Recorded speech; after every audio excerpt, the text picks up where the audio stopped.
आणि आता पाहणार आहोत राज्यातील पावसासंदर्भातल्या टॉप 9 बातम्या। पुरामध्ये रस्ता वाहून गेल्यानं गर्भवती महिलेवर जेसीबीतून प्रवास करण्याची नामुष्की। प्रसूतीसाठी रुग्णालयामध्ये जाण्यासाठी जेसीबीच्या बकेटमध्ये बसून गर्भवती महिलेनं रस्ता ओलांडला। गडचिरोलीमधील भामरागडमधील प्रकार।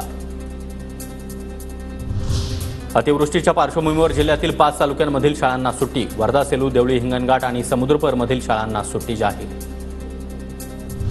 रावेरमधील सुकी नदीवरील गारबर्डी धरण ओव्हरफ्लो, शेतकरी वर्गात आनंद। लोहारा, कुसुंबा, गौरखेडा, भाटखेडा, उमखेडा, कुंभरखेडा, सावखेडा या परिसरातल्या गावांना दिलासा। पुणे जिल्ह्यातील भोर, वेल्हा परिसरातील घाटमाथ्यावर जोरदार पावसाची हजेरी। वरंदा घाटामध्ये 100 मिलीमीटर पावसाची नोंद। लोणावळ्यात देखील मुसळधार पाऊस। गुरुवारी 148 मिलीमीटर पाऊस पडल्याची नोंद। नदी नाल्यांना पूर। सिंधुदुर्ग जिल्ह्यामध्ये मुसळधार पावसामुळे सखल भागामध्ये पाणी साचलं। कणकवली, कुडाळ, सावंतवाडी आणि वेंगुर्ल्याला पावसाचा फटका। कुडाळ शहरामध्ये पुराचं पाणी शिरल्यानं नुकसान।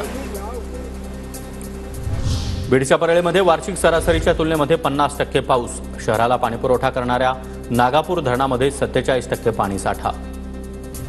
नागपूरच्या उमरेड तालुक्यातील नांद या नदीला देखील पूर। वर्धा आणि नागपूरच्या सीमेवर गावं प्रभावित। नदीवरील छोटे पूल देखील पाण्याखाली। नंदुरबारच्या शहादा तालुक्यामध्ये जोरदार पाऊस। सारंगखेडा आणि परिसरामध्ये अतिवृष्टीमुळे शेतीची पिकं पाण्याखाली। शेतामध्ये पाणी शिरल्यानं शेतकऱ्यांचं मोठं नुकसान।